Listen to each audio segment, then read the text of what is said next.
Coming to Columbia was a great experience in just opening my eyes to different people in different parts of the world.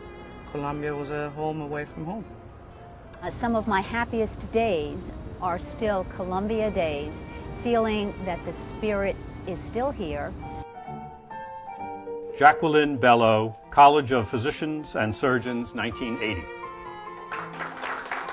Well, this garden in particular has a lot of meaning for me.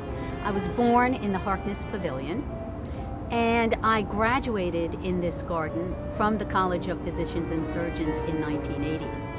My class was a class of unity, so much so that 10 people in my class married 10 other people in my class.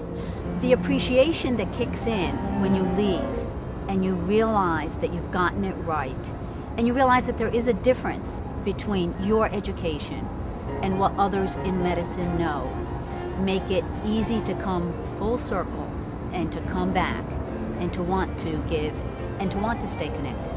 I began very modestly by giving my time, giving my energy, giving back leadership.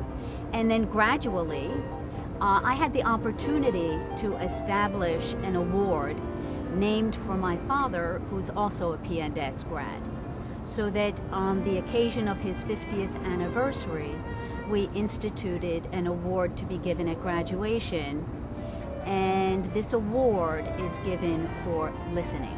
What thrilled me about the timing of the medal is that it was given on the occasion of his 60th anniversary, or the 10th year of that award being established. I wish I could give many more awards in greater amounts and forever. Mr. President, we are so proud of our alumni, Katerina Otto-Bernstein. Columbia is sort of the essence and the very best of what New York has to offer. It's a very international school, which for me as a European was very important. It really became a home for me. Columbia, and especially the faculty at Columbia, teaches you to think outside the box. I met Louis Cole, who later on became the dean of the film school, as my writing professor, and we hated each other. And then I took a year of absence. I was hired to do some location scouting for somebody in '89 in Berlin when the wall came down. And I came back and I had missed my spot for a thesis advisor. And my thesis advisor was designated to me, and it was Louis Cole. And I thought, oh God, no.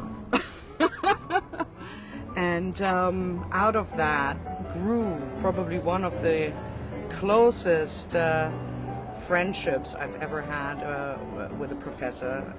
The Dean's Council is really a think tank, and we try to develop concepts for the School of the Arts and its future. The long-term plan is to really aid people in looking into the after and help them to also plan for different careers. I think one needs to explore careers in editing, in cinematography, and not just be limited to screenwriting and directing. Free thinking and the courage to go forward and take a risk, I think, needs to be supported. George Stern, Columbia College, 1958. Engineering, 1959. Congratulations. Columbia has always had deep meaning to me. I wear my Columbia ring. I've worn it for 50 years. I've worn it actually longer than my wedding band. I got engaged when I was a junior here at the engineering school and got married about 6 months after graduation from the engineering school. This was the building that was the School of Engineering in the 1950s. They subsequently, of course, built Mudd. And then beyond that, they built Shapiro, and now they're building a new research center. I mean, you come back after 50 years, and you're 3 buildings behind. You never forget, this is where it started. This is where you went from being a high school student to being part of a university in the world. It started out in the very first year by volunteering to interview at high schools. I found letters from the alumni office in 1960 saying how grateful they were that I would go to some of these very small towns in Maryland, West Virginia, and Ohio.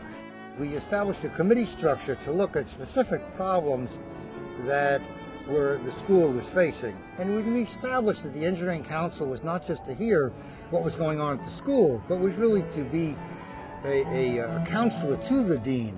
That's what I'm proud of. Being in Detroit, you get lost from all of Columbia. You don't think that anybody would ever think of you. And that Columbia would think of me, I found most rewarding and gratifying. To walk out from Low Library and see 35,000 people, it's an astonishing experience.